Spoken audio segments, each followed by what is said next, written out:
Good afternoon, ladies and gentlemen. Thank you for attending today. I'm Representative Stephen D. Natale from the 3rd Worcester District, City of Fitchburg. I'm also joined today by my colleagues, Senator Jamie Eldridge and Representative Gentile. You know, I scheduled this today because I thought we'd be in session and there'd be a much greater presentation from the members of the House and Senate as well. But you know, we've got a pretty good representation from their staffs as well. And this is just the beginning.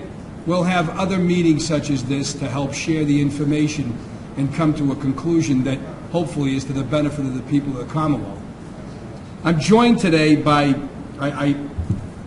ladies and gentlemen, I can't say how humbled I am when I look at the lineup of speakers to come before you today and the information and the experience, the years of experience that they have.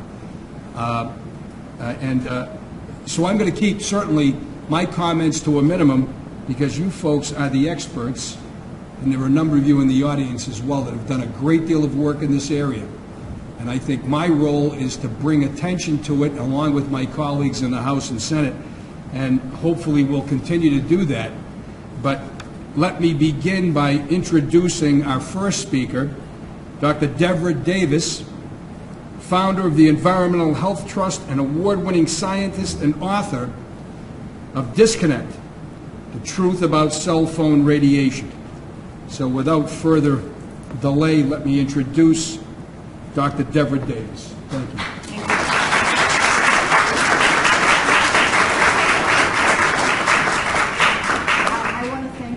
I want to thank you sincerely for inviting us here today to talk with you and your colleagues. You honor us, and you are really doing a great job as a public servant by bringing attention to this issue. I want to start, not with my slides, but I want to ask you, how many of you have an iPhone?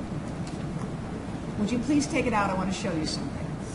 And I'm going to ask you to share it with those who don't have an iPhone. Would you please go to settings on your phone, and when you've got to settings, would you please nod so I'll know that you're there? Settings. Excuse me? I don't know if there is one. I have to sit down. Is it better if can we alter?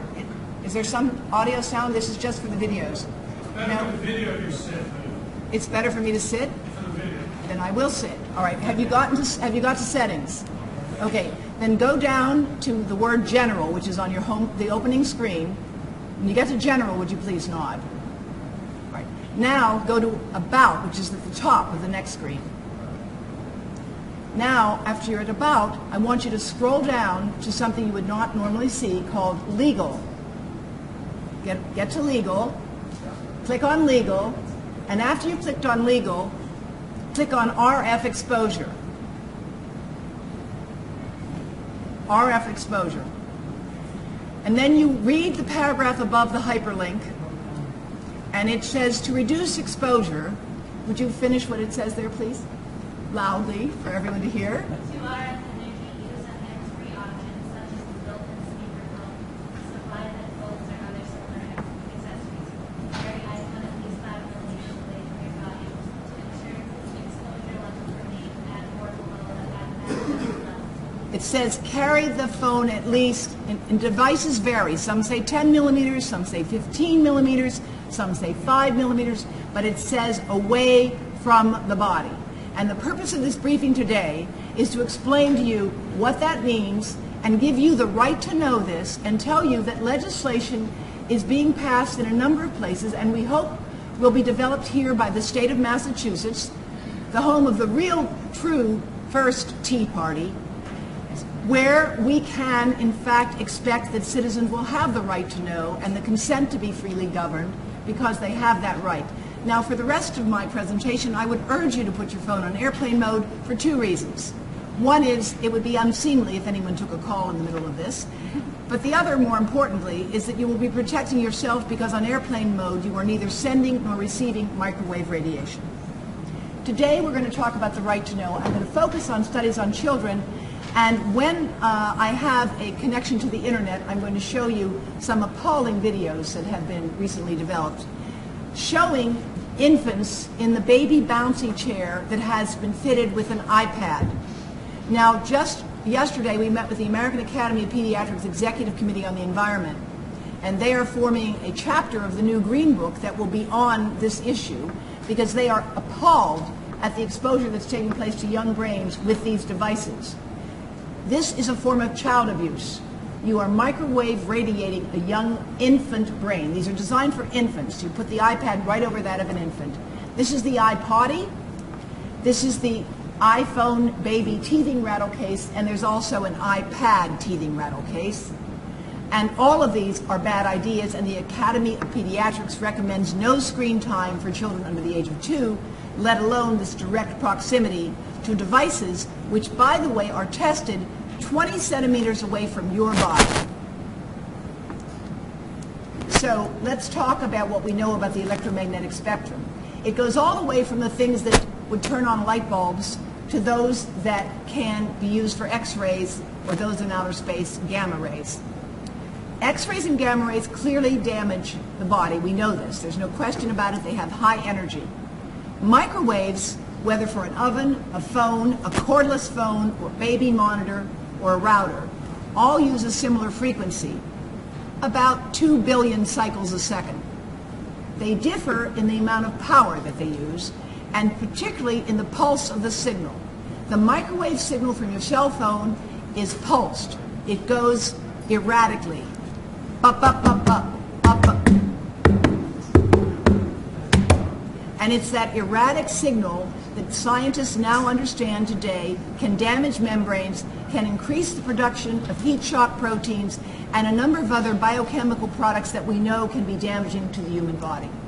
This just gives you an animation so you see the incredible complexity of radiation. You have to look at frequency, amplitude, and pulse. And often when you see studies that show you there's no effect, they're using a continuous wave, which can often be therapeutic, but it's the pulse signal, weak though it is, that may be important. It's the pulse of the signal, not its power, that we are most concerned about. Just to give you an idea of what goes on in 4 seconds of a phone call, the power density is indicated on the vertical axis there. And the power density in volts per meter is lowest when you're on standby, but all the time the phone is searching the signal from the tower because it's smart. And when you first answer the phone is when you should never hold it right next to your head. Because the phone is smart, it goes to maximum power, and that means maximum power into you, because the phone antenna is symmetrical. The closer you hold it to your body, the more radiation gets into your body. It's the repeated exposure over years, over decades, that we believe is most biologically important. So those of you who are young, who've been sleeping with your phones, who've been keeping them in your pockets, right over your reproductive organs, who've been keeping them in your bra, you can stop now and your bodies will recover because you have that capacity because of DNA repair.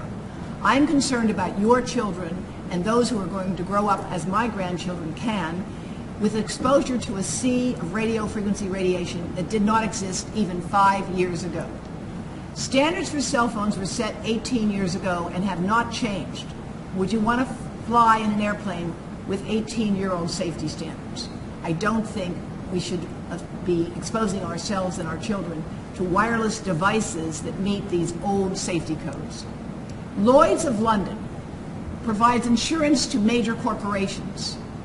Lloyd's of London has not insured against health damages from wireless radiating devices since 1997.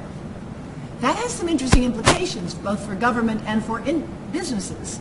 If you are a business and you are requiring people to use cell phones, or you are exposing people to wireless radiation, then you are going to be liable for the health damages because other companies, Lloyd's of London, has not been covering that damage for close to 20 years. They say that the risk from dangers linked to EMF can be classified as an emergent risk, and they classify it as one of the top 6 risks in the world.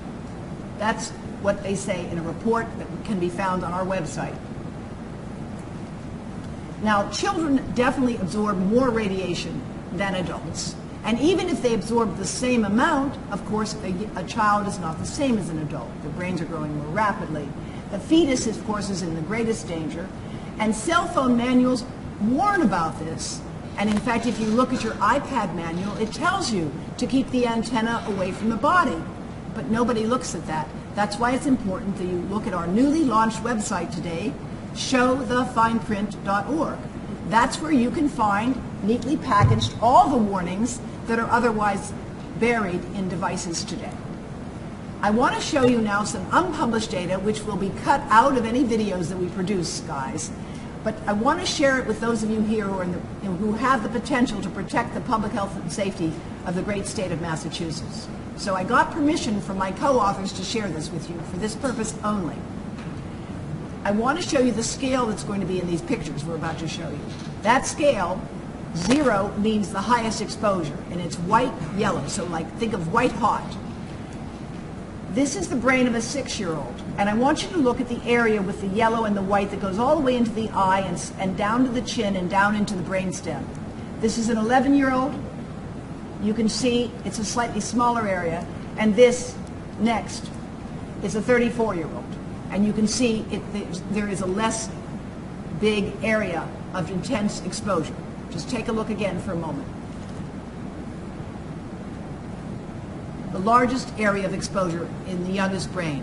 The youngest brain has the thinnest skull, the most fluid in it, and therefore is most vulnerable to the effects of microwave radiation. Now, this is the fetus. This is work that was published by the Swiss National Institute on Wireless Radiation. The Swiss have an institute doing research and training on this. It's been in existence for more than 15 years. The Israelis have a National Institute of Research on wireless safety as well. The French have devoted more resources now to this issue. The United States is lagging behind India, as you will hear shortly from my colleague from India, Dr. Sharma. Now, one study I want to share with you shows that Wi-Fi from a laptop can damage sperm. Most men, of course, keep their laptops on their laps, but the reason we are getting marketed for tablets nowadays is that they belong on tables. They don't belong on your body. And the fine print warnings that you can find at showthefineprint.org make it very clear. These devices are tested 20 centimeters away.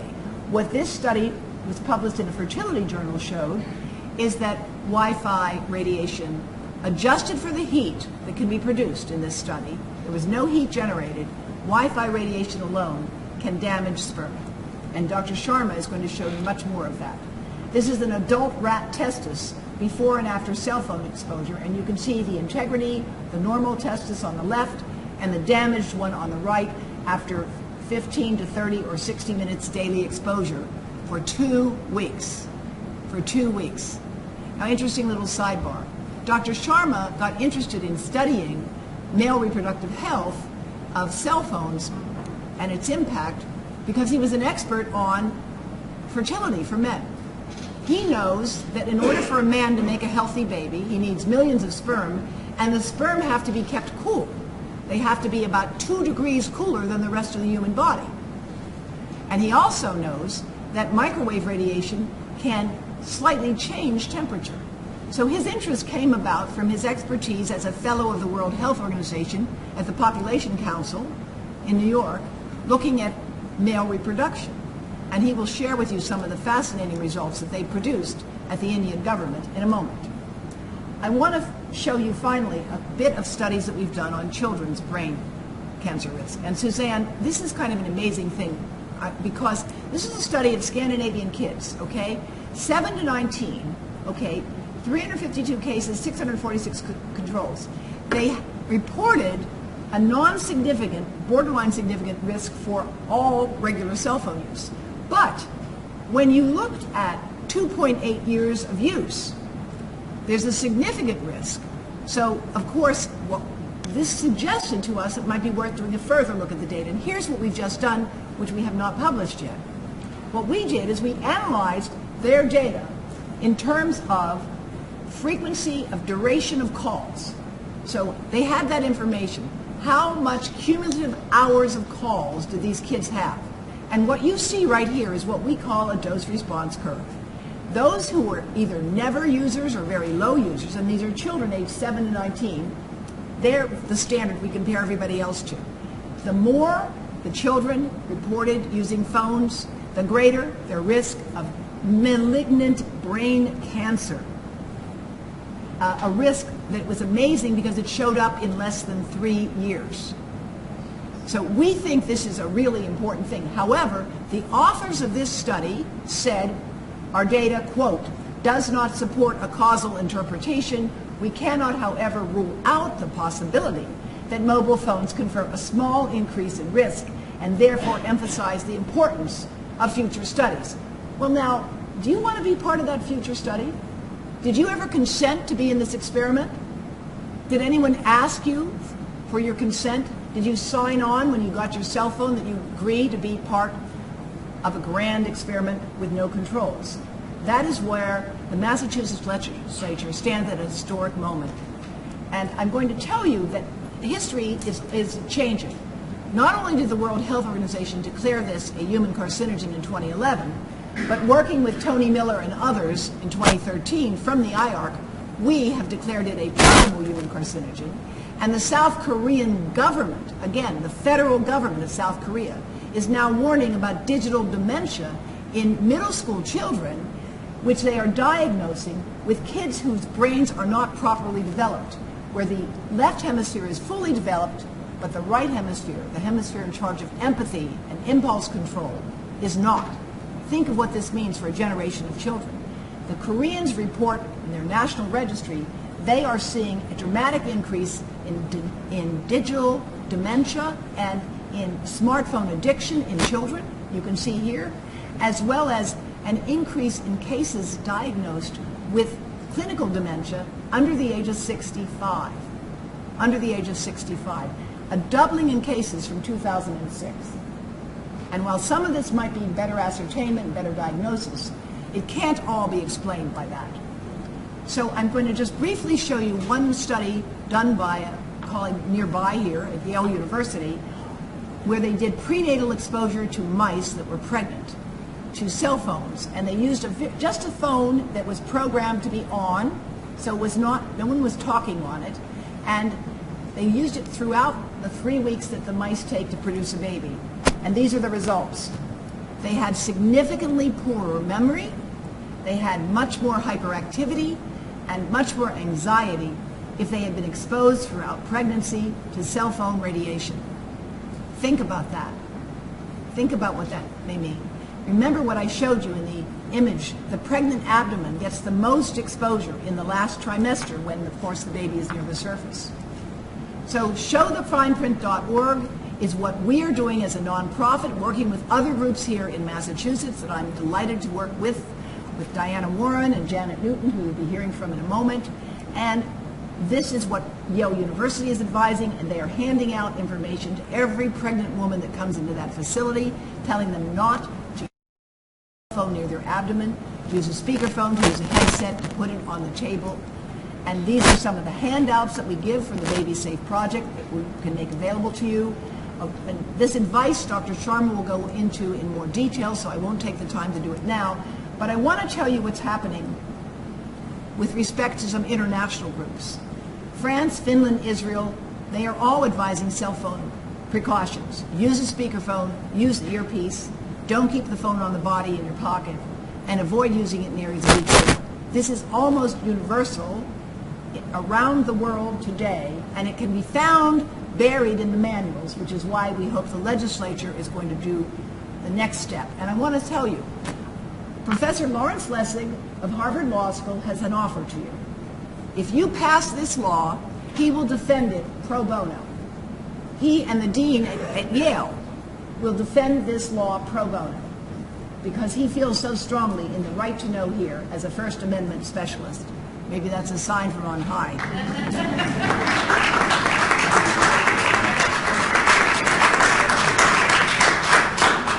Now, just to give you an idea of what's happening on a federal level, in Belgium and in Australia, they've passed laws and they've issued warnings in France.